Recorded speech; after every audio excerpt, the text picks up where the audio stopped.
Hey there, Postal here. So today we're taking out the JL-1A-37. Let's see what is going on. So we got an XF-15 CY. I don't see those very often on the enemy team. I really don't know a lot about that plane. It can probably outmaneuver me. I don't know if it can outspeed me. But there's a possibility for that too. Huh. Well, it's got 420mm cannons. I don't know. We'll find out. He's specialized, actually, so he can probably do both. So what is the JL-1A-37? Besides being a mouthful. Well, it is a Chinese Tier 8 fighter that is basically a Tier 8 MiG. Why do I say that? Well, it has two 23mm cannons here on the front. And it is one 37mm chunk-a-chunk cannon. You've got excellent altitude performance, pretty darn good speed, and mediocre at best maneuverability. That sounds like a MiG. Sounds like a Tier 8 MiG-9, doesn't it? So this plane can hit very, very hard. Thing is, you need to kind of play with the ranges on the cannons.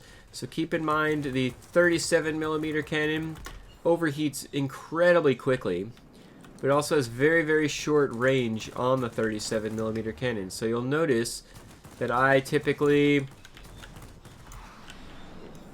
will actually have and use my 23mm cannons first at the longer ranges, and then eventually I will go ahead and once I get close enough, use the 37mm cannon as well. We get rid of this XF guy.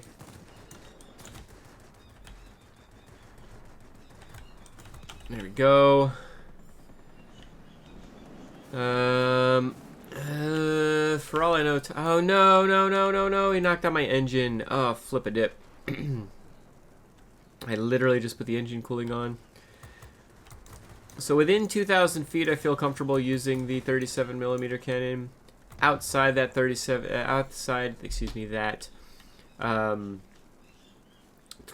though, the 37mm cannon, all it's going to do is overheat and not really do any damage. So rather than having it overheat and be ineffective, I do, as I said, do the just 23mm cannon for as long as I can get away with it. You can see how much damage that freaking cannon does do when it does hit. The heck are these GAs doing?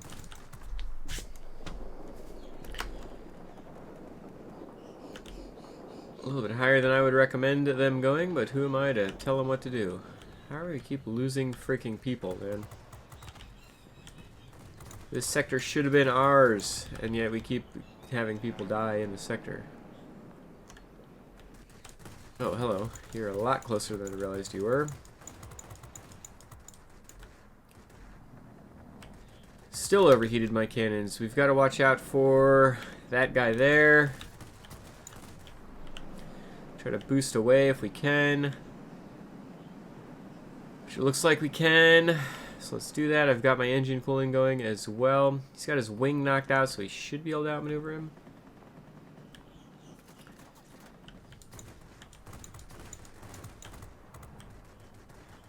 23mm cannons. Now let's do the 37mm cannon. Hello, lady. He's not paying attention to us, so that's going to be an easy kill. If they're coming at me at that kind of angle, I will just toss all the guns down. Let's just put pneumatic control assist on here so we can start turning a little bit more. There we go. Holy flippin' cow. Going a lot slower than I would typically want to go in this plane. Let's get some altitude. Let's get some freaking speed. Let's get back to what our bread and butter is. She's actually typically going after planes like this. They think that they've got the speed and the altitude to get away from me. I don't think so, sir. And my lack of maneuverability is not nearly as detrimental when you're going against something like a heavy fighter that clearly has no maneuverability anyway, right? Alright, J4M. There's a bomber as well. We should be able to do some damage. SP-32. That's a lot of health, but still should be able to do some damage to the B-32, so let's go ahead and do that.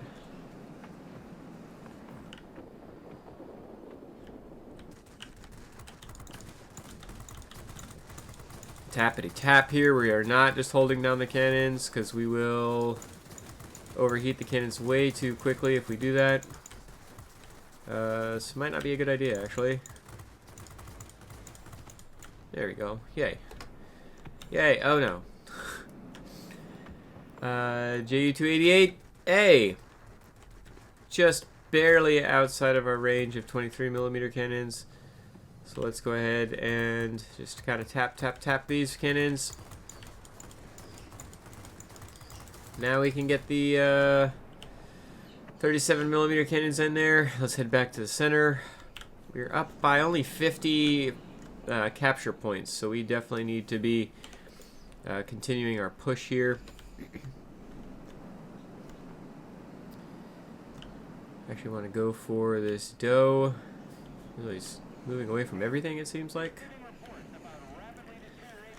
There's a lot going on in the center, and it's pretty... Oh, no. Oh, come on. That's annoying for sure. I was afraid of getting into the center where this plane won't be as effective because it's not really going to be a dogfighter against all those turn type things going on in the center. And end up friggin' dying anyway. So let's go ahead and defend this sector a little bit against these multi-rolls.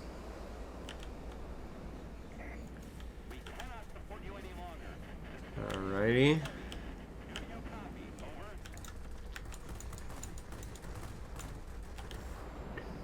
Help with that. Got a key 84. Haven't even seen him this whole battle.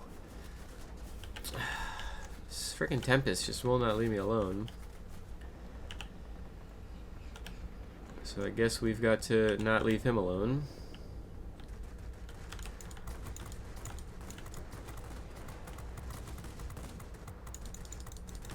Bad timing on our guns overheating. Knocked out his wings, so luckily I can actually turn with him a little bit here, because otherwise he would actually be able to outmaneuver me, believe it or not. Alright, and the XF-15C, let's get him knocked out. If I can. Oh, come on. Got this like one frickin' crumb sitting on my mouse pad. It's driving me absolutely nuts. And I turned too quickly. Did not give enough lead, range, whatever. We're actually gonna be dead here. Yep. Dang it. Dang it, dang it, dang it. What a freaking failure. Very annoying, and we might actually lose this. We probably will lose this because our bots are a bunch of incompetents and our other human is dead.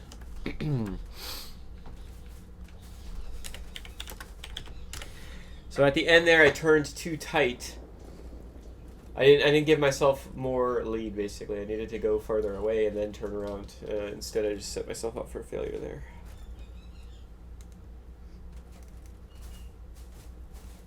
I freaking let the team down. Oh my god. Attention all aircraft. Fall back and regroup. Oh my goodness. Great gameplay ending, you know, with just terrible gameplay. And unfortunately led to a loss, well-deserved loss, because we completely screwed that up at the end. Let's head back. Got a flippin' ace, and, you know, just not enough. It's not even that it's not enough, I just played the game wrong. This is 100% on me, right? Try to do some turn fighting when I just shouldn't have been doing turn fighting. That's really what you can't do that in the JL-1A-37. You can't do that in a MiG-9. And so I failed and rightly deserved to fail in that particular battle. That being said, you can also see the strengths of this particular plane. Was able to get one of everything. If we had won that battle, I would have gotten a McCampbell as well. Did I get a McCampbell or not? No, I didn't get a McCampbell. I would have gotten a McCampbell as well. Got one of everything. Just kind of is what it is. It's a very hard-hitting and can be very effective fighter. There's a couple things going against this fighter, though. The biggest one of those things is it's Chinese, and in World of Warplanes, Chinese planes are basically useless. Yes, this is a premium plane. You might have seen that even in the loss there, I made about 250,000 credits. That's all well and good. You can put any pilot, any Chinese pilot in this plane that you want. The problem is there's not any Chinese planes. There's your Chinese planes. So, yeah, they're all premium. There's no tech tree. There's no tech tree on the horizon. And so, yeah, this plane might be fun, and it is. And it might be good, and it is. But it's hard to recommend anybody spending money on this plane because all it can do for you is be a fun, good, premium plane that doesn't help anything other than credit earning. So my recommendation is always going to be some other Tier 8 premium. There's a bunch of good Tier 8 premiums in World of Warplanes. Yes, the JL-1A-37 might be one of them. But why would you pick a plane? Why would you spend the kind of money that they want you to spend on this for a plane that is... Everything that it does well can be done well in a different Tier 8 premium plane that can also help build up pilots for other nations. Whether it's an American Tier 8 premium plane, a German Tier 8 premium plane, a British Vampire, a Japanese, or a Soviet. Any one of those, heck, or a European, the European premium planes can be flexibly transferred over to any nation. My NC-1070, for instance, is a German plane. My J-21RB, well, that's still Swedish, but it could be anything. This French heavy fighter is Japanese in my hands. This Tier 5 French heavy fighter, this one's British.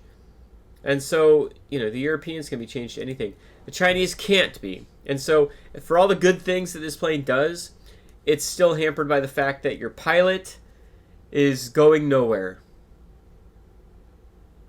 You are not helping to build any tech line that you might be grinding down where you're like, man, if I just had a decent pilot in my Tempest or a decent pilot in my P-51H, I think it would do better. So, where you'd have a American premium plane or a British premium plane or whatever nation premium plane to help build up that pilot so you can plug it back into a plane that you might be wanting a higher point pilot. The JL-1A-37 is not going to help you with that in any way, shape, or form. And so, that being said, for the amount of money that they ask for the JL-1A-37, I just can't recommend it. No matter how good it is, it's not overpowered good. It's a good plane, don't get me wrong. But it's not an insta-win plane. It's not even an insta-kill the enemy plane.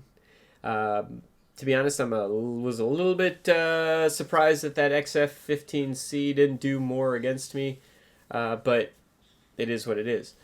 I can't recommend going and getting this plane. If you've got it, great. I guarantee if you've got it, you're having fun with it, but there's a hard cap on the amount of impact that you can have in this plane in your overall grind in the game. Keep your fingers crossed, though. Maybe you'll win it in a crate. I'd love to hear your opinion on that. What's your opinion on the Chinese planes in World of Warplanes? Are they something that you've gone out of your way to go get? Or is it something that you actively avoid because of all the reasons I've already given? And if you have the JL-1A, is it something that you enjoy flying? I'm not even going to really assume anybody dislikes this plane. It is a lot of fun, believe you me, obviously. But just don't it's not an easy win plane like an XP-54 or P-29C. Anyway, I hope you enjoyed this particular video. I hope I learned some lessons on what I need to do to actually win the game next time, and I'll catch you next time. Bye.